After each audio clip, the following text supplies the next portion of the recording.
Good morning, everyone. This is Living in Italy under lockdown and quarantine on Travel Addicts Life. Day 53, Wednesday, April 29th. So, today we're going to be making some changes. Stay tuned and we'll let you know.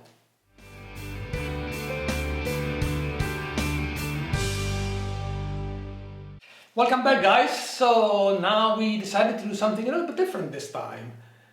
How do you like our t-shirt, by the way? Cool, huh? We'll put a link in the website. Take a look in the menu bar, actually, on the right-hand side. So today we wanted to talk a little bit about ourselves first, because after 53 days, we realize you don't know us, you don't know who we are and what we do. So I think it's about time we introduce ourselves to you and let you know about us. And of course, we're gonna still do talk about the cases and stuff like that, but it's gonna be at the end of the show. So stay tuned till the end, and you'll know all about the cases and the situation in Italy. Exactly, because what we found yesterday was people were saying that, in the United States, for instance, they are still living in uncertain times, and they really want to know what it is that's happening here. So we're going to be putting this in the second part of the show, and so that way, if you want to see it, you can just skip to it, or you just enjoy it as you've been enjoying it thus far. Excellent. So who we are? Well, why don't you start? Sure. So as you guys know from my accent probably, I was born and raised in Italy. I lived here for 30 years. I graduated medical school, and then I was kind of tired of my life and I decided to go for a change, and I moved to Vancouver in the year 2000. And I lived in Vancouver for 19 years, and that's where we met. That's right. And I was actually born in Vancouver, but my family's from Montreal, and that's where I started school. That's where I did elementary school and high school. And my parents moved to Winnipeg in 1996, when just after the vote to separate from Canada happened. In fact, the planning had begun before that, and my family had decided to move to Winnipeg. So that was that. Moved to Winnipeg and started a business and lived there, just fixing computers and those sorts of things. And I lived there from 1996 until 2001. Right, no, November of 2000. Actually, I moved to Vancouver on my birthday in the year 2000. Now, And I moved to Vancouver in 2000 in March. That's right. So you got there just a little bit before I did. Just a little before you. So like a little turtle, I ended up right back to where I was born. And that's where we met in 2003 through a common friend. Yeah, so a little over a year later. Yeah. Interestingly enough, we had spoken online. We've spoken online a few times, but we never met. And he was looking for someone to help with his business that he just started, and then the business was doing really well, and he was not able to handle the business by himself anymore. Right. I was actually working for a parking meter company at that time. I still get excited about parking meters. It's so true. I've put parking meters in the strangest of places in the United States. And he used to have photos of parking meter all over the places. Oh yes, parking meters were such a cool thing. So what I did for parking meters is I'm kind of responsible a little bit for enabling the credit card transaction. I was part of a team that enabled the credit card transaction over cellular back in 2003 and 4 and that time. So well, we digress. Let's go back to your business. Anyway, so during that time I formed a business because I cannot work for anybody else, and then that business was going good. It was in web hosting, so I was kind of like the ahead of the curve, but in 2004. 2003. 2003. And in 2004, we started working together. Yeah.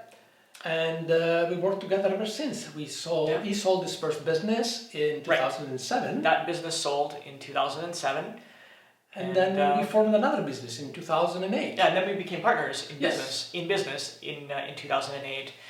And again, we're ahead of the curve. We started a telephone company for businesses. Yes. So over here, they're all talking about smart working and working from home and all of that sort of stuff. But we were doing that in 2007. I mean, that's like 13 years ago. Yep. And it was quite successful. It was very successful. That's when we started traveling together.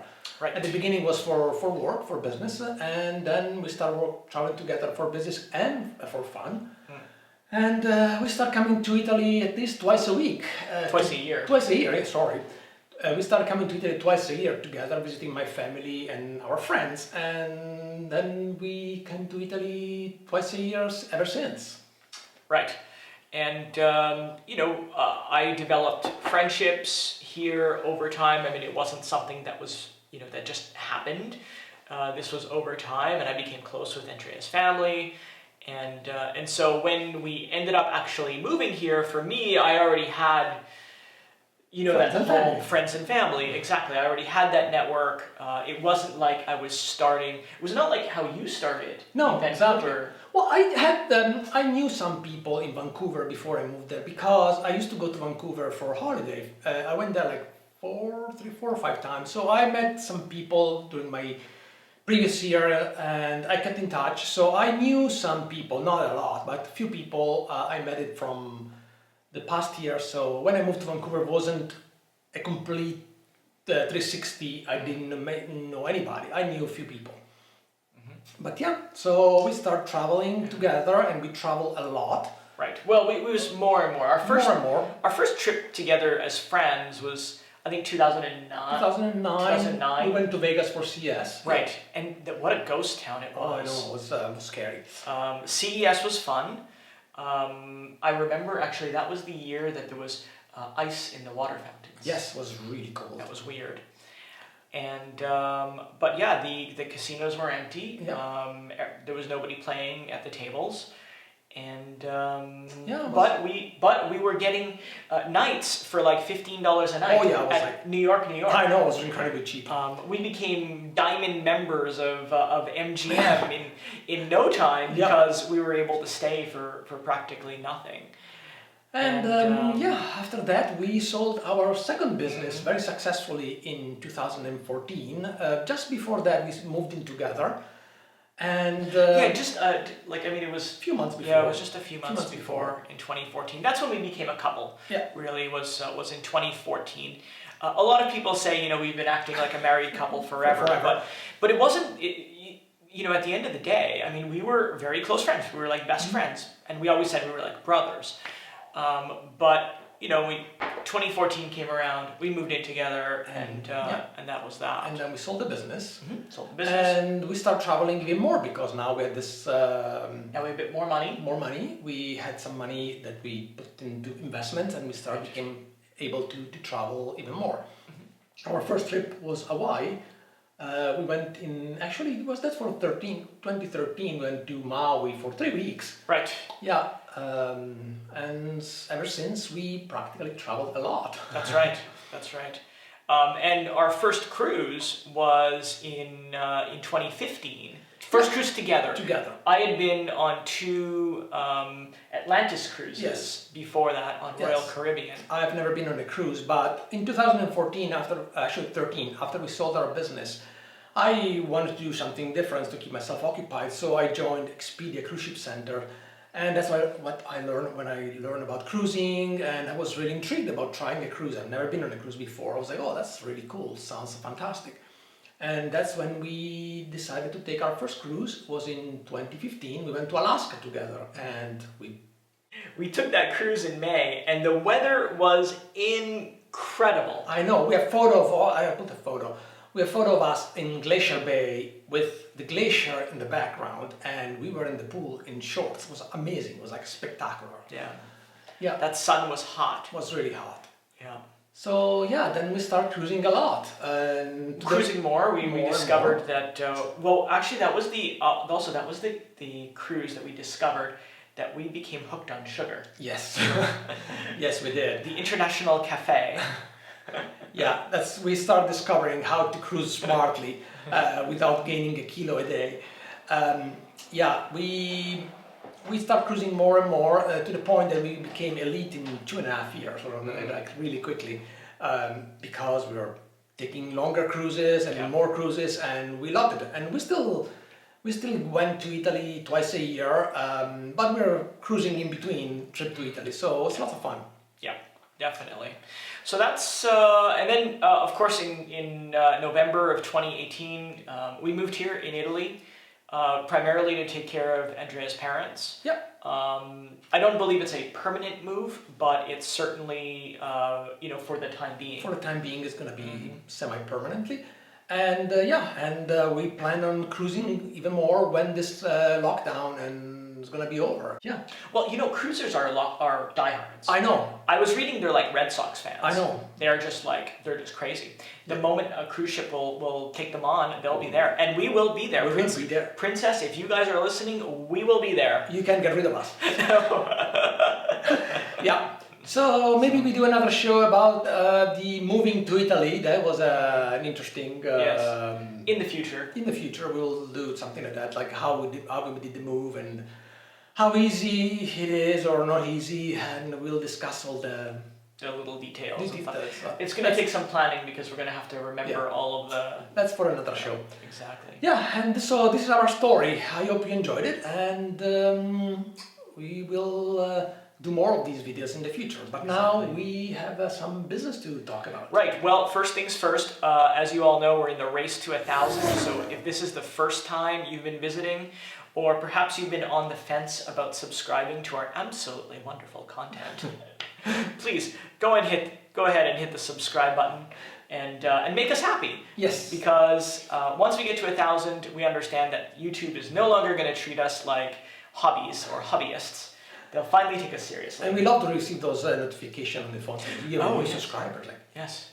Yes. It's kind of like a little bonus. It's kind of like winning like $1 in a slot machine. Yeah, you win something. You go, ooh, yes. Cool.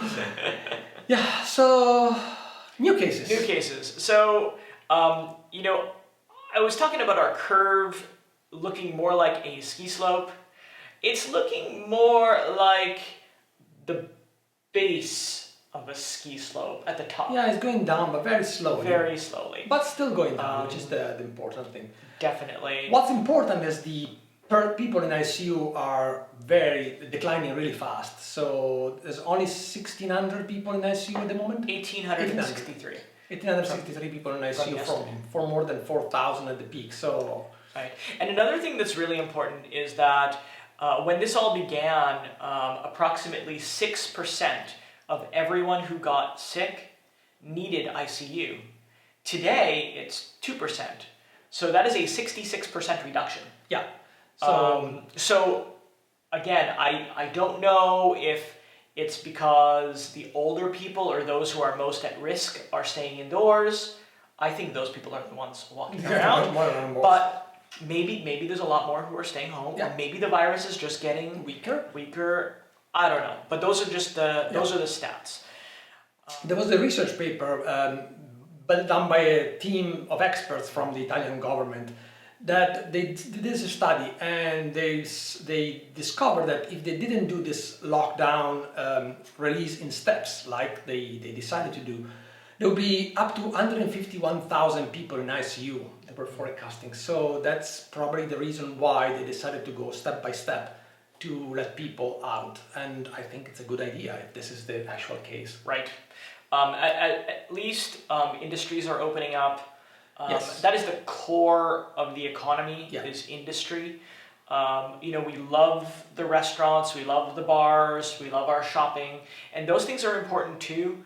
But industry is the number one driver of the economy here in Italy, and so those guys they have a carte blanche on May 4th on Monday. Yeah.